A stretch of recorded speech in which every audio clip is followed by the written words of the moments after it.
Hello again, it's Tracie Daily, and I'm going to continue Checkmate with Chapter 9. Not going to be the easiest to get through. I know what happens in Chapter 12. Well, I know what happens in all of it, I lived it. But I know what happens in Chapter 12, and the closer that gets, the harder that actually becomes to read through.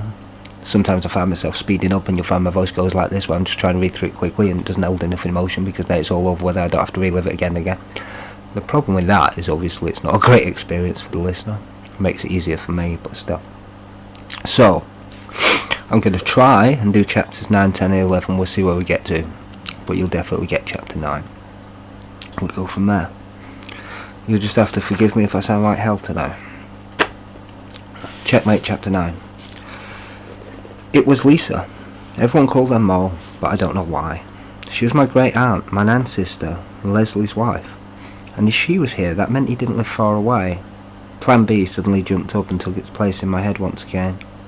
I understand if you don't want to see me, Lisa asked, in her tight blue jeans and a woolen top.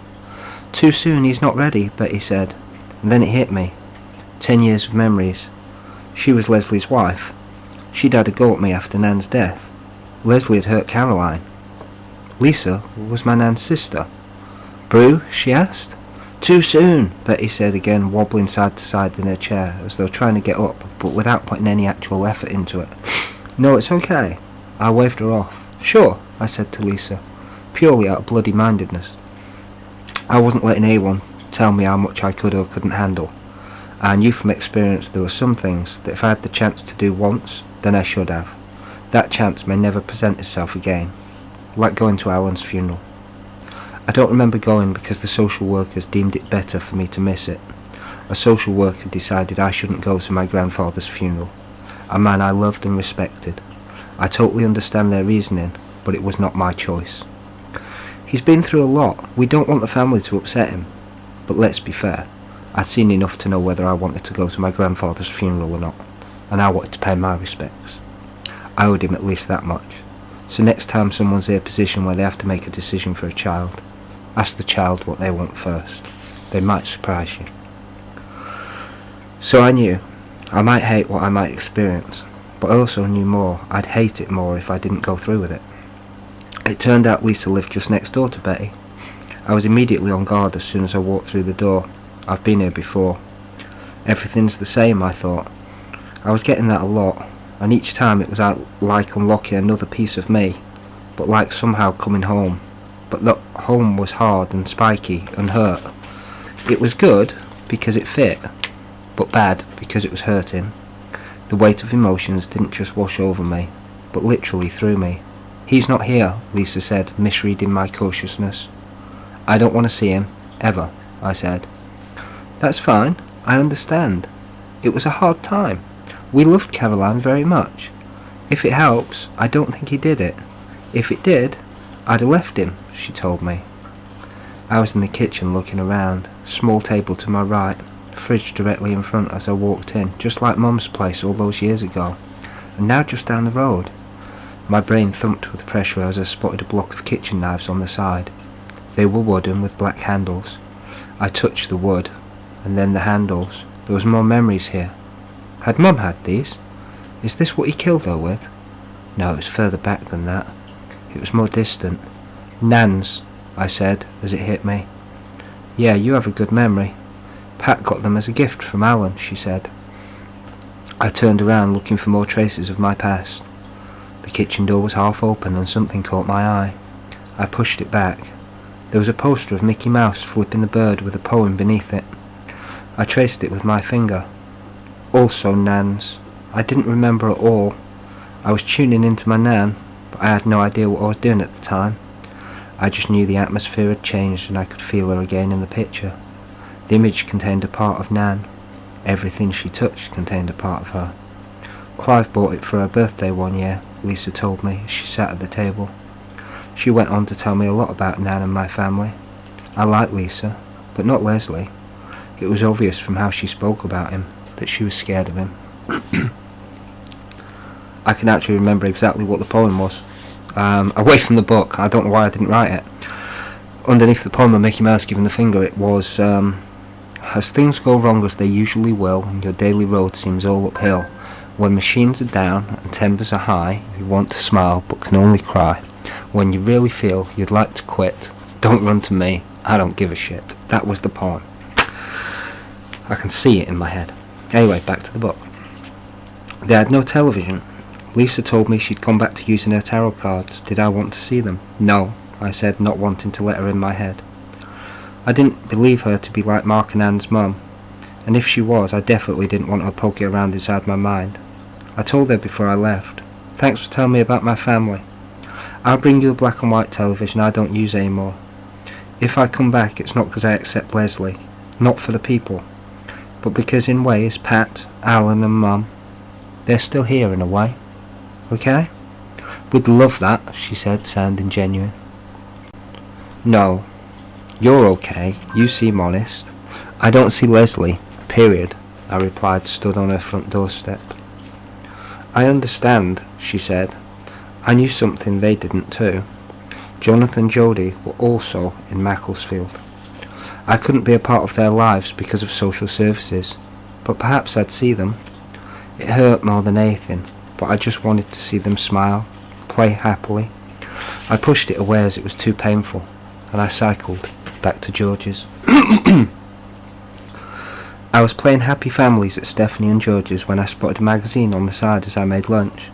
I flicked it open at the centre page and there was a story about a man who'd killed his wife. He'd apparently done so out of love, because she had a lifelong condition and wanted to pass. It was written from the perspective of the daughter who agreed with what the father had done. At the bottom of the page in huge text it read, "We pay £250 for your story."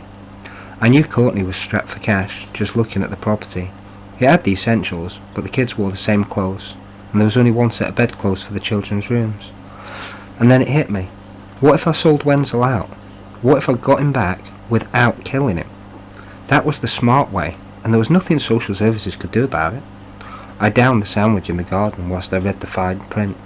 It would be a great idea. Wenzel would be ruined for life. Courtney and the kids would get some extra bits. If they paid 250 quid for that story, would they pay more for mine? I wrote them a letter explaining my situation, and included my phone number. I was carrying the portable TV downstairs when Stephanie saw me. "You okay?" she asked. "Yep, I don't use it. Gonna give it my aunt," I replied. Okay, she said, nodding towards George. "I'll take you," he offered immediately. "It's okay, I'll strap it to my back and cycle it there. It's no bother," I told him. He laughed. "I'll take you. I don't mind. It's no bother," he shot back. I'll admit, I kinda wanted the challenge to see if I'd be able to make the trip, but I did greatly appreciate the lift. Lisa promised me £15 for it on payday. I told her I wasn't worried about the money, but she insisted. Nobody seemed to work in Macclesfield, or at least nobody seemed to have legitimate work. They were mostly on benefits or stole things for money. Courtney and I soon became regular card buddies. I'd been introduced to her children, Marcus and Fawn. Marcus was asthmatic and skinny with freckles. He was around 7 years old and very shy. Fawn was 13, thin with freckles. She was just 2.5 years younger than me. She appeared quite shy like Marcus, but soon warmed to me and opened up. She didn't like the constant boyfriends her mum seemed to have around, and hated calling everyone uncle who wasn't an uncle. She did a lot for the boys that she didn't have to do, and missed her other two brothers, Barry and Aaron, terribly. Aaron had always lived with his dad, as he'd been taken by him as a baby. I never found out why they split up, but Barry had decided to go and live with his dad a few years after Aaron had left, and both Courtney and Fawn missed him terribly. I'd done my usual trip and said hi to Betty, and then moved on to Courtney's. I'd spent about an hour there when I left to visit Clive. I was back to find my family, and he seemed to hold all the cards. Well, all the cards apart from those about Jodie and Jonathan anyway. Clive popped his head up to look in the mirror above the bar as I entered his local pub. I did a quick shirt scratch as I bobbed my eyes left and right to check for faces that might know me as he pulled a stool out for me.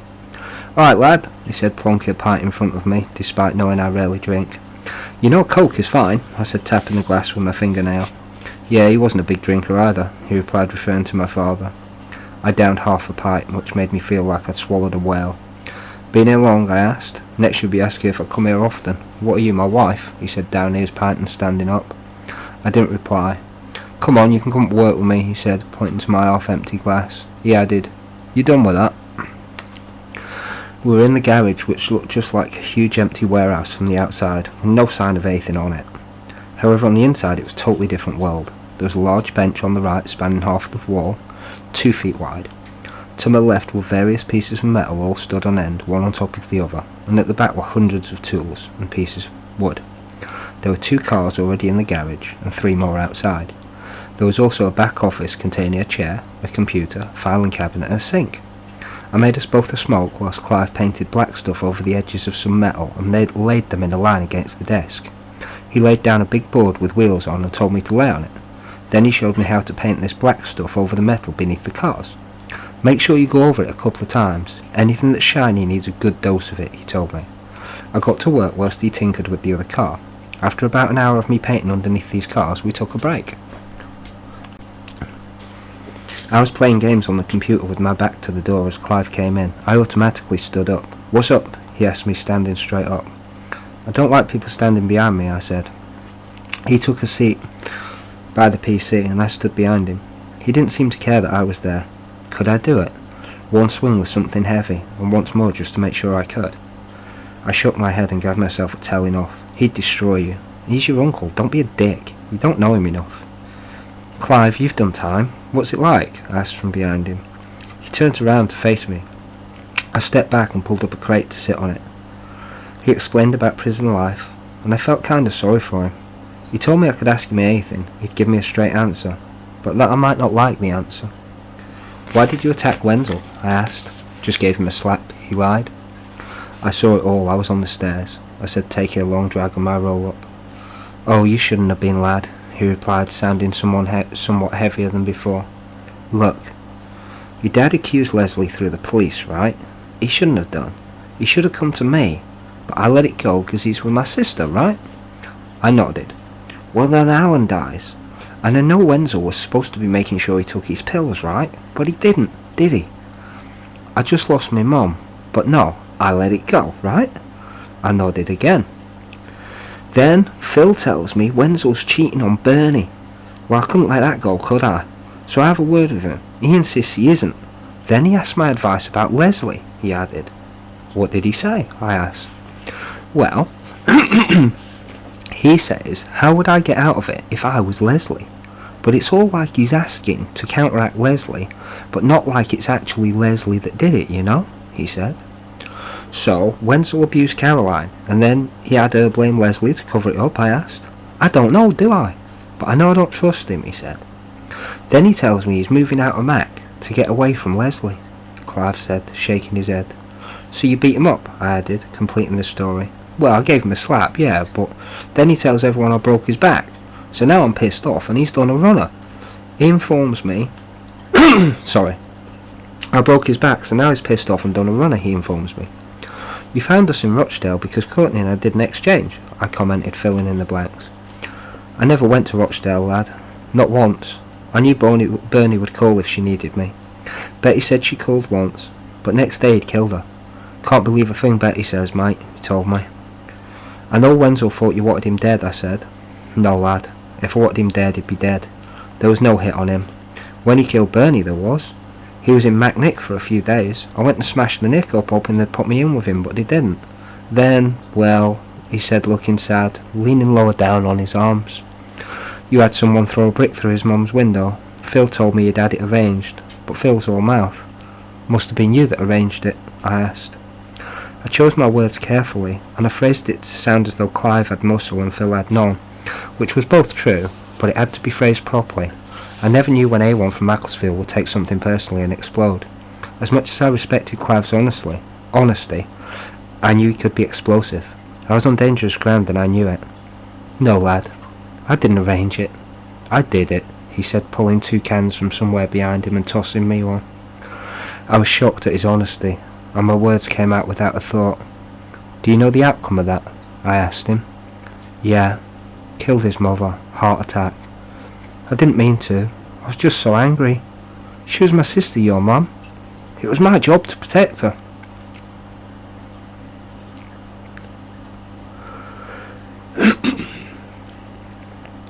There wasn't a shred of arrogance in his voice.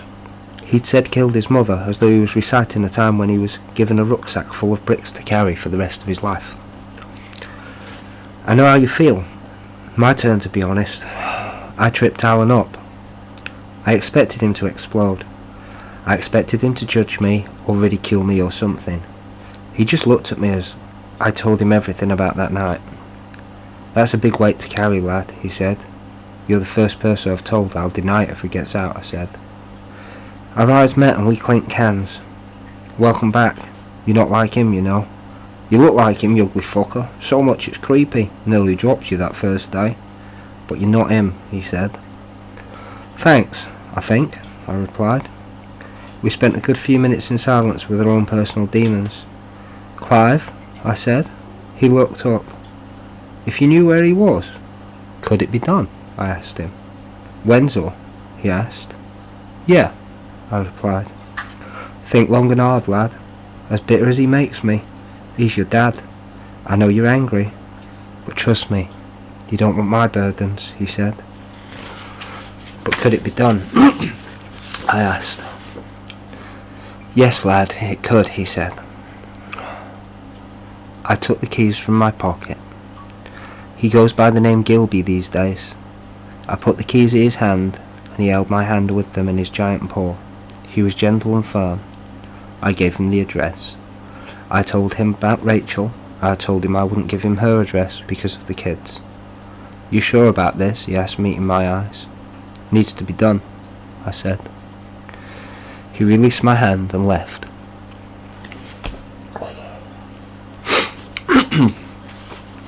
Chapter 10. Courtney and I were playing cards at her house. Nobody at home apart from us. We were in the living room on the sofa with the cards in the middle between us. There was a table which had thick brass legs and heavy green marble top, although it was only a small table.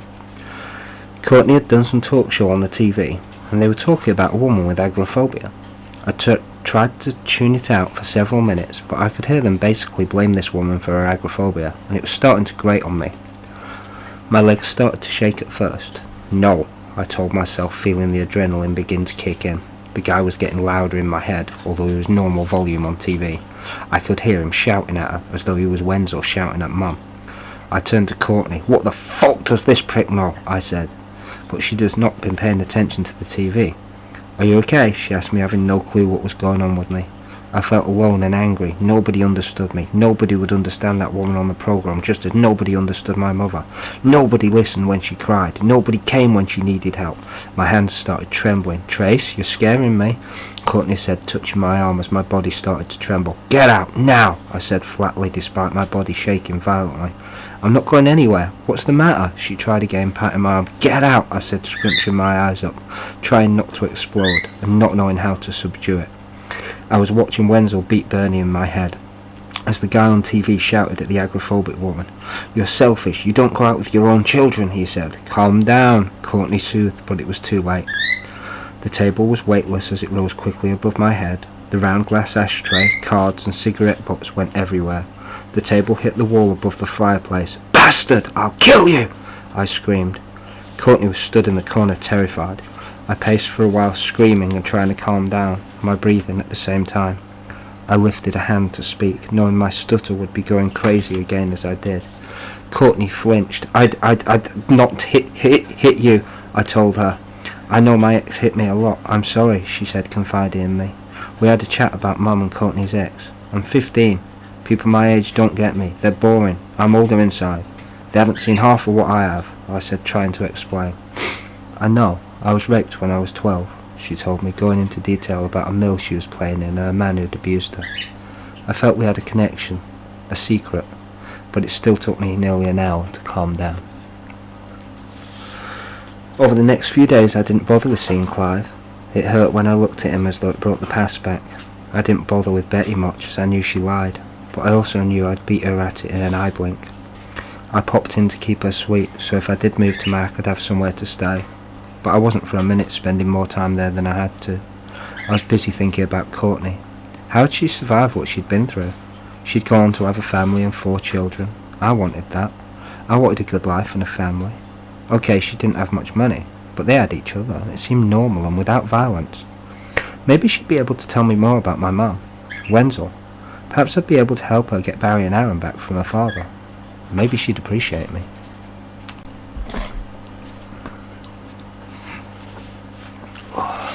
Macclesfield was like a wound I couldn't stop picking. I didn't know if I'd ever heal, or if my constant pulling at the scab would leave me open to infection. But I did know I had to keep doing it. I had to find out what lay beneath each layer of skin, even if it meant I felt more and more pain. It could have been another form of self-harm, or it could have been a part of my journey I just had to make. Either way, I was compelled to continue. Could I get Jodie and Jonathan back? Could I see them playing again? Would Courtney accept me into her family? Perhaps I'd belong there until I got my family back together. Okay, so I couldn't grow up with Alan as I'd liked, but I could try and fit in with Clive and Phil. The thought hurt. I could easily turn to crime, but how would that help with the social services? Fuck it was only until I joined the army anyway. I'd had no more by then. I'd know enough by then to know what my next move would be, but I simply had to move to Betty's. How would I even know if I didn't? Stephanie and George were amazing, and I was sad to leave, but they weren't mine. They belonged in the goody-goody nobody ever gets hurt world. I belonged in Macclesfield. Clive had done just one trip in the car to pick up all my stuff from Stephanie's. I didn't have much, and I was used to much less. George had agreed to drop me off later, but neither of us really knew what to say. I had a smoke with him on the bench and smiled my goodbye to Stephanie, who I wanted to say so much more to, and we got in the car. Less than half an hour later I was outside Betty's. "Are you sure you want to live here?" George asked me honestly. I could tell by his tone he didn't think it was a good idea, but I respected him for giving me the option. I matched it with my own. I owed him that much. No?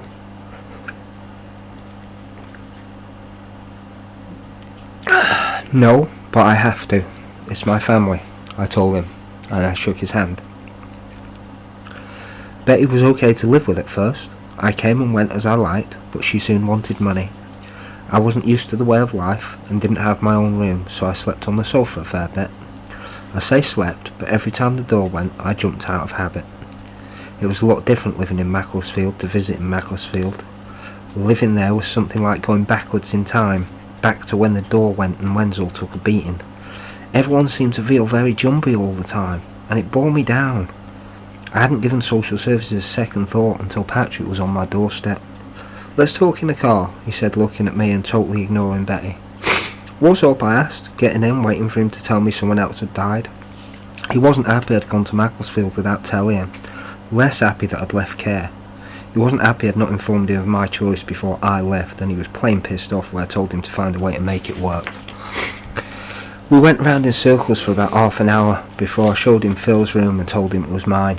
I had a word with Betty and told her what to say and what not to say, and then let Phil chat to her. That subdued him somewhat as we headed back to the car. "But what about a background check?" he asked. I knew Betty would fail in a second. She had numerous records for thefts and had phone bills in new names all the time. I had no choice but to front it as he went on with question after question. "Look, Phil, less than a year ago I was with a psychopath you signed off on," I told him. It was a low blow, but fuck it. "You'll never have contact here with these people," he warned me. I was instantly fuming. "Because I fucking had before, didn't I? Oh yeah, as long as I'm in care, I told the line I play by your rules, I get contact. Fuck off, Patrick. You didn't want to know where I was with Wenzel or in Knutsford, and that was your placement. Why would they want to know if I came back? Whilst I'm at it, why didn't I know Clive had tried for custody, eh?" I was angry. I was looking for somebody to blame. I stood on the same road I grew up on, standing my ground, and Phil floored me with 2 words. "You did," he said. I was too head-wrecked to remember. "And for the record, Wenzel was your idea. We advised you against it. I told you, Brenda told you, but oh no, Tracie knows best," he fired back. I was in shock, and something had happened inside me. I felt like I was just about to lose someone else I could depend on. Another piece of foundation was crumbling, and I couldn't place where or what to do about it. I did the thing I'd learnt to do best and took it head on. I know I'm staying put, and if you can't fund it, get me a social worker who will. How about I call the newspapers and tell them I'm subject to a care order put in place by the courts and you refuse to fund me? Isabel got Betty got £45 a week for looking after me, rising to 65 after 3 months. I wasn't there for 2. Okay, we're going for chapter 11. Oh, long ride today. Okay, chapter 11. I know chapter 12 starts getting a little rough, so you never know, we might even do that today as well. Let's see. Turned up at my Uncle Carl's unannounced. In care, I dreamt to turn up in full Cheshire regiment dress and introducing myself as his nephew. Thank him for taking me in all those years ago and saluting before I left for a journey abroad. But here I was on his doorstep less than 6 years after my mother had been killed. I didn't know how he would take me turning up. I didn't know if or how he had changed. Look at what Phil had turned into, I thought. Fuck it, Carl wasn't Phil. I knocked on and he answered within 7 seconds. He looked exactly as I'd remembered him, and he didn't seem surprised to see me.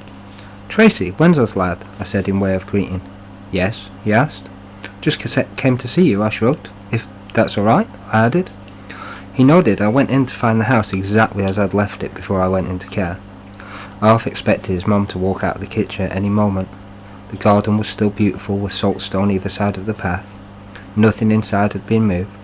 The living room was spacious, but had so much stuff lining the walls it looked a lot smaller and much darker. I felt at home and safe there, which is more than I'd felt anywhere else in Macclesfield. I was still on my toes. Carl was still Wenzel's brother after all, and I guessed that as soon as I'd left he'd be on the phone to Wenzel telling me I'd returned to Macclesfield. Did he know already? My brain never stopped asking questions I didn't have the answer to. "Be right back, take a seat," Carl told me. I ran my hand over the sofa as I sat remembering having lay there with my nan when I dislocated my shoulders. What I'd give to have those days back. He wasn't gone long, but as soon as he returned the thought hit me. Who did he call? Was Wenzel on his way? I remembered the phone was in the hall previously, but I hadn't heard him talking. I scanned the room as I made conversation. Long time," I said. "Yes," he answered as he turned the TV down and plonked 4 cans of Skull on the floor. He held one up questioningly. "Nah, I rarely drink," I answered. "Brew?" he asked, getting up. I motioned for him to sit. "No, it's okay. I'll have a can, thanks." I nodded as he sat back down. I liked Carl, and he was the same as he always was. He rarely spoke, and I respected that. It must have been hard for him, caught between protecting his brother and treating the kids well. On top of that, he had to take care of his mum and do all the normal things for his life. "Is it okay to ask about the past?" I asked him. "You can ask," he said, with a finality and honesty that told me he'd tell me would be accurate, but that he reserved the right to tell me nothing at all. "Well, what happened?" I asked. "We took you and Caroline in, but Mum's health got worse, so we had to send you back," he said. "Anything else?" I asked him. "Nothing else I know. You went back to your mum and dad. Next I heard you were in care. The rest you know," he added. I spoke about the last time I was there, and remembering what happened with the beret and him coming back drunk. "I want to join the army," I said. Carl snorted. "Why?" I told him I have nothing left here. Why wouldn't I? "Just don't tell Matey about me," he said. "Why?" I asked, matching his tone. I knew he'd served 22 years in the Cheshires, winning numerous awards for boxing. "Just don't," he said. He wasn't threatening, and totally at ease. However, his eyes met mine when he said that, and Carl was the only man who could scare the shit out of me just by looking at me. He never raised his voice. He never played Mr. Egotistical. He never made out he was better than anyone else. He didn't have to. I stayed a few hours as he watched the news, and their Steven Seagal film, and then I left him to go back to whatever he did when I wasn't there. To this day I know nothing about him. I asked him one night about his mum. He told me the same story Clive had. Clive had told me on another occasion that Carl knew it was Clive. I asked Carl, "Do you know who did it?" He looked straight at me. "No, do you?" he asked. "No idea," I replied as Carl held my gaze for a split moment. I couldn't read him, but I was pretty sure he'd seen straight through me. I wanted to tell him there and then. I wanted to know everything that he knew. The adventures he'd had with the army, the good and bad things he'd seen, the world through his eyes. I wanted to know all of it, but more importantly I wanted him to have closure. I wanted him to know why his mum was killed, who by and how. I wanted to put a family around him and have him cared for and supported. He was totally independent. It seemed to me totally devoid of human interaction. He worked at a local garden centre, came home to 4 cans of Skull a night and went back to work. He was also totally happy with that lifestyle. I never asked about the lady in the picture frame on top of the television. As much as I wanted to know everything, I felt some wounds were too deep to open. I couldn't bring myself to put Clive in danger after what I'd been through. Clive was an idiot who made some stupid mistakes out of anger. Some of those mistakes hurt people, and all of them were wrong and his responsibility. Yet I couldn't help but feel sorry for him. I didn't want Carl to go to prison either. Lisa, Clive and Betty were in the pub. I'd left Carl's and headed straight there to find Clive and figure out what people did around here of a night time. Clive kept the drinks coming and Betty went home and there was no more free booze left. I was quite drunk in no time and leaned on the bar for support whilst I sat on the stool with Lisa right next to me. She reminded me of a hat stand. She was so thin, I stuck my arm on her shoulder and leant on her as well. "Reckon I should stay at Courtney's?" I asked her, tilting my head. "Why, do you like her?" she asked, laughing. "Yeah, she's alright," I said. "Okay, let's take you round there then," she said, walking me to her door, which was only across the road and down a bit. "What? Nah, I should be in bed," I said off, thinking Lisa was going to walk me back to Betty's, which was on the same road. "Well, you'll see her in her jimmies then," Lisa laughed, meaning her pyjamas. I laughed too. "I think she likes you as well," Lisa whispered. "I won't tell if you don't," she added, knocking on Courtney's door. Courtney opened it and pulled a blue dressing gown around her. "Can Trace stay here tonight?" Lisa asked, but it came out more of an order. "Sure," Courtney said, opening the door. We chatted for 5 minutes. She went up to bed, and I stayed on the sofa. I woke up to Courtney brewing up in the kitchen. Fawn and Marcus were playing upstairs. Marcus didn't want to go to school and Fawn was trying to get him ready and play a game with him at the same time. I stayed at Courtney's for 3 days. By night I slept on the sofa and by day we played cards and talked about our past. On day 3 she edged along the sofa beside me as we played cards. Her leg was touching mine and she ran her hand over my shoulder and down my back. I turned to face her, knowing what was coming, being ready but being totally unprepared all at the same time. I hadn't had sex. As a normal, if not slightly higher driven hormonal lad, I'd wanted to with most girls I'd met. I just didn't have the confidence to talk to them properly, let alone progress the situation. She leaned forwards and kissed me, and then moved back against the sofa as I leaned into her. She pulled away and turned her head. "I'm sorry, I shouldn't have done that," she said. "Why?" I asked her. "You don't mind?" she said, looking back at me. "No, I fancied you for ages," I said shyly. "People will talk," she told me. "Like who?" I asked, oblivious to the rest of the world and caring even less what they thought. "Your family, our friends, everyone," she said. "So? None of their business, is it?" "Doesn't bother me if it doesn't bother you," I said. We were intimate that evening. It seemed to last for ages. I didn't know fully what to expect, but I know it wasn't that. I was nervous and remember thinking, just make her happy, that's all. As well as being hormonal, I believe I needed to feel wanted, needed, appreciated. I didn't think about whether what we were doing was right or wrong at all. It was right for me at that time, and that's as far as the thought went. Afterwards, she got up and she put "Will You Still Love Me Tomorrow" on the tape player. I held her and asked what was wrong. She just nodded to the tape recorder. What could I say? "I'll be here tomorrow and the next day," I said, leaning back against the sofa, with her under my arm. "And the next?" she asked. "Yeah, and the next," I said. We were soon an item, if you can call it that. I was 15 still. She was 39. Courtney wanted Barry back home and spoke about him often. I promised to help in any way I could with the paperwork side of things. I felt I had a good knowledge of how social services works and could be of some assistance. Being with Courtney and talking about the problems in her life were helping distract from everything that was going on with me in Macclesfield. I stopped going out unless I had to. I wasn't agoraphobic or anything, I just didn't want to see anything or anyone that reminded me of the past. Courtney and I would go out together, and it was then somehow different. I wasn't facing the memories of Macclesfield as much if I was with her, because I was concentrating on what she was saying and what direction our lives were heading. She was filled with dreams of getting Barry back and setting up as a complete family. I wasn't sure where I fit into this situation. I was caught between feeling great that I was now part of a family situation and terrible that I'd taken on too much. It's not like we even tried to keep it a secret. Courtney's kids knew we were together, my family knew we were together. It wasn't long before everyone would know we were together.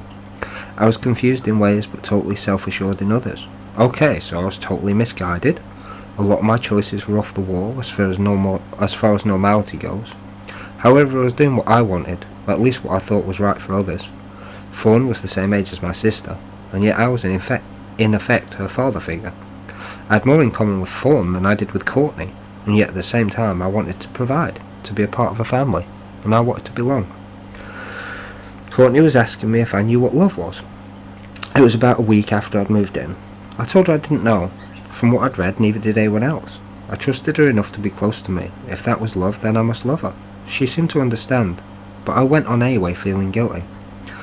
If what my parents had is love, then no, I don't love you.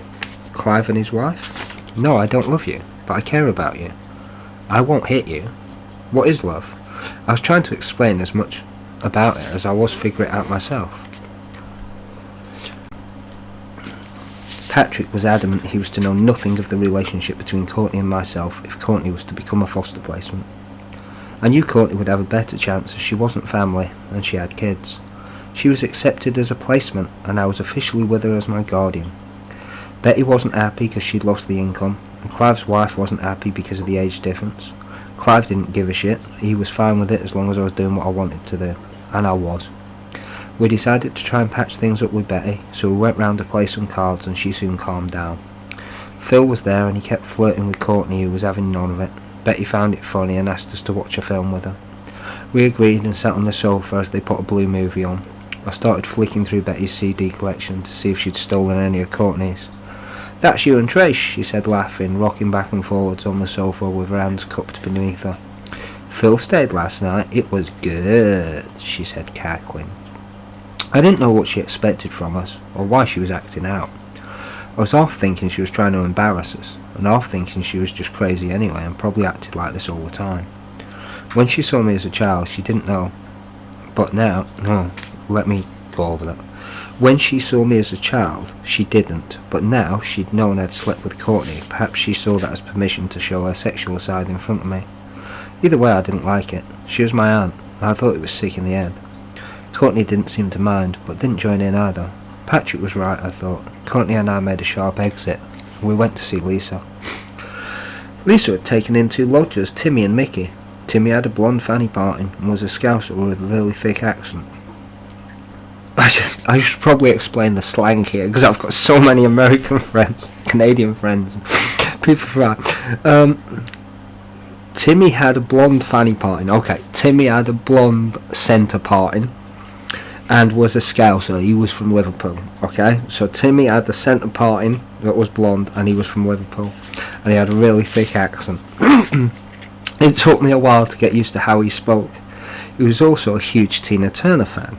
Mickey was darker skinned but white with brown hair, and something about him made me feel like he never wanted to be seen. He rarely spoke but was friends with Timmy. They were both about 3 years older than me, and I knew I'd never be friends with Mickey, but Timmy seemed alright. We stayed for a couple of hours and left before Leslie got home. "I'll never push you to meet him, you know, but I should tell you he'll be back in half an hour," Lisa said around 5. "Time to go," I told Courtney, and nodded to Lisa. "What's that about?" Timmy asked. I noted Mickey hadn't, despite hearing the whole conversation. He seemed totally uninterested. I guessed he already knew. "Nothing," I said to Timmy, but I kept my eyes on Mickey. It was New Year's Eve, because Courtney and I were walking home as Maggie approached coming towards us. "Slag," she said to Courtney. "Want to talk to you," she said to me as she stood square on in front of me. I hadn't had the chance to answer, she said.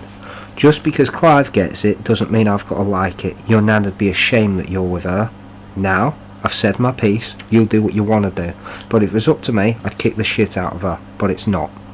She was calm, and by the time she reached the end of her speech, she then turned on a big smile. "Now," she said, exhaling, "will you babysit for me tonight?" She added, cocking her head.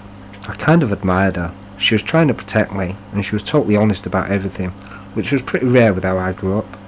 I didn't like her poking her nose in. I didn't like the threats, nor the mention of my nan being, or me being ashamed, her being ashamed. But I can't deny she was probably right, and hell, I had a lot of respect for Maggie for saying it as she saw it. "Sure," I said, shrugging my shoulders. That's just how Mac was. Although I respected Maggie, it did grate on me. Clive and Maggie seemed to believe they ran the estate as Pat had once thought she had. Although Maggie was family, I'd reached that point where I'd had enough of people telling me what to do. I'd lost too much, and I'd seen too much. My family was Jodie, Caroline and Jonathan, even though my responsibilities had become Courtney and the kids. I got on great with the kids, not far from being wild than myself, and promised Courtney that when my compensation money came through for my mum being killed, I'd treat the kids, even though they weren't my family. Patrick Benson visited Courtney and me to talk about contact. He seemed this isn't easy.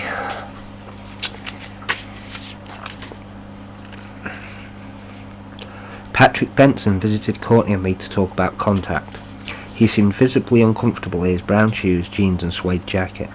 His jacket reminded me of Wenzel's, but I had to remember I might need Patrick's help.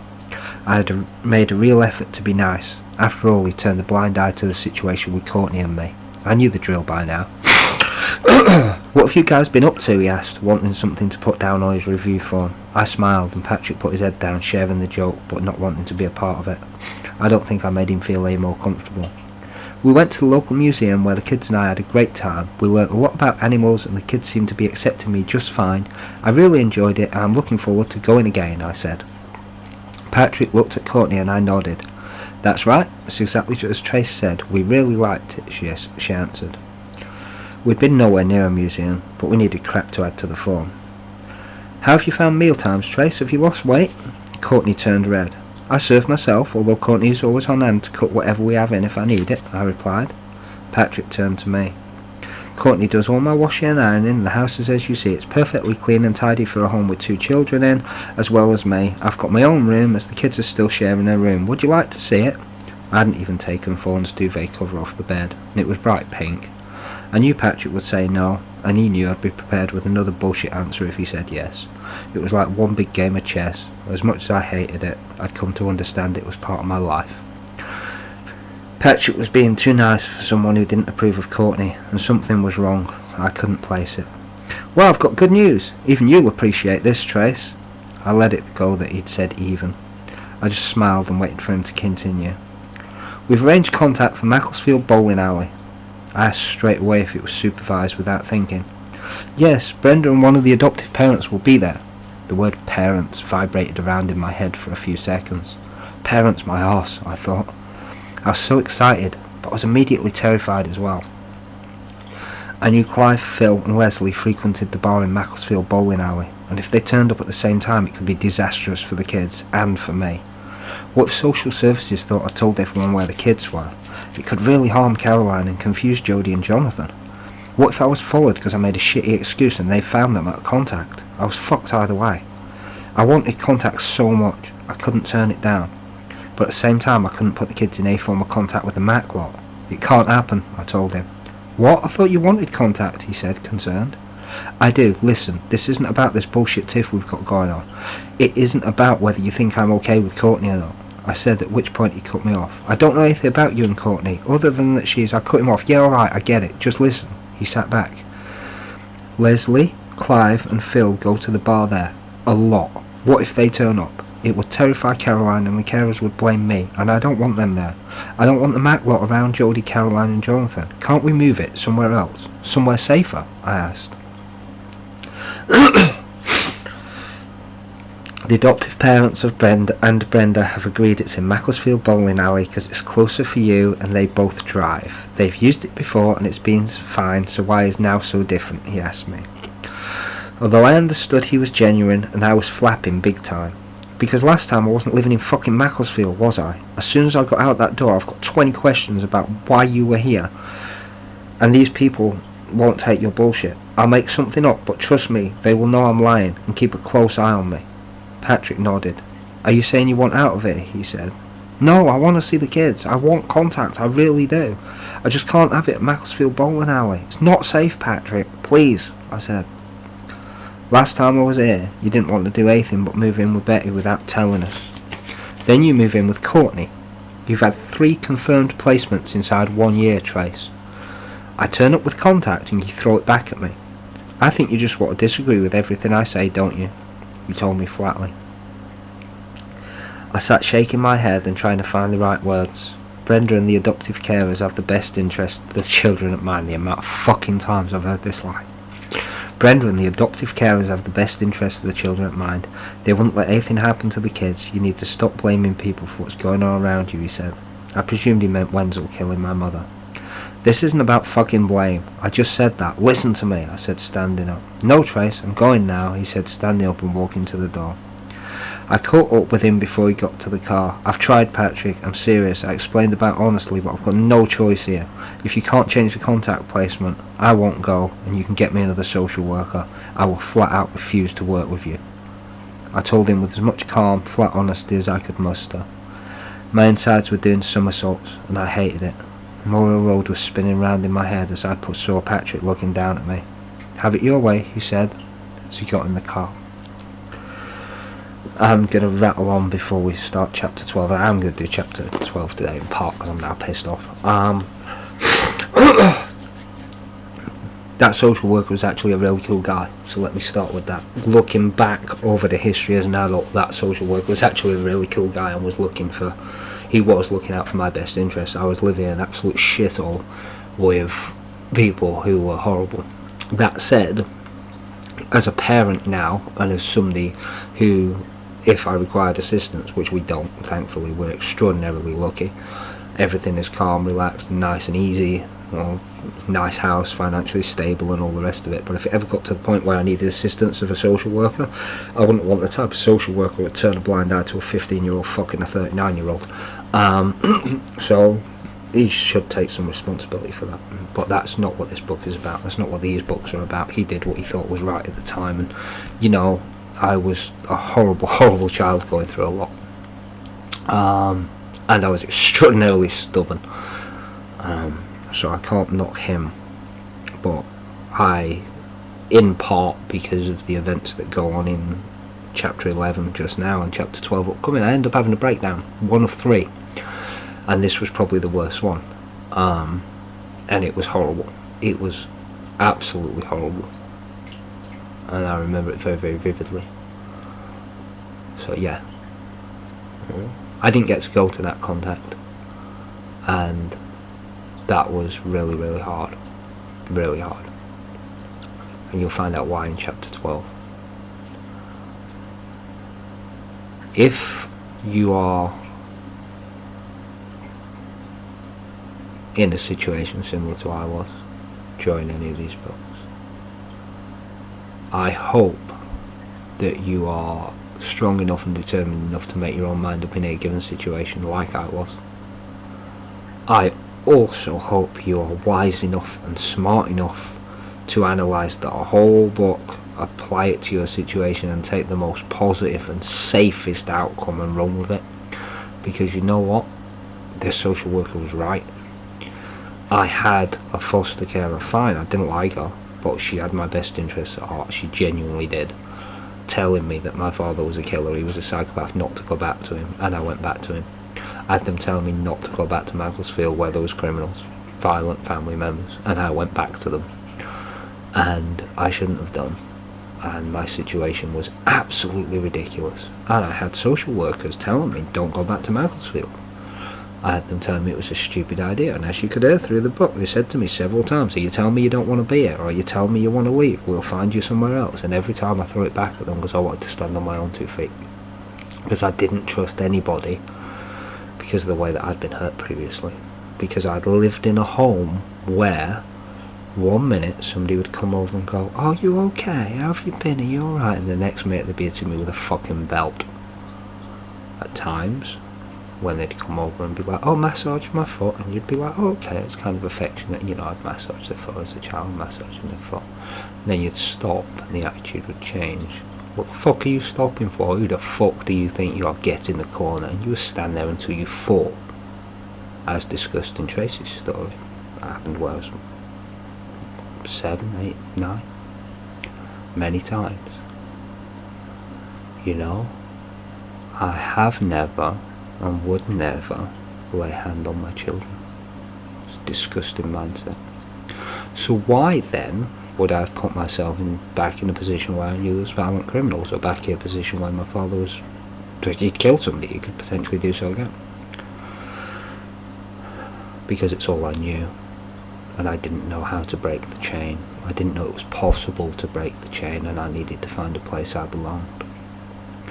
It wasn't until I got into therapy and had many fucking years of therapy, many different therapists, that I found 3 really good ones that help me realign my thought patterns and how I speak to myself and overcome all of this absolute shit, that my life changed for the better. So I hope if you're ever in a situation remotely similar, you can look at that and go, you know what, fuck it, I don't know what I'm doing, I know I'm angry, I know shit keeps turning bad.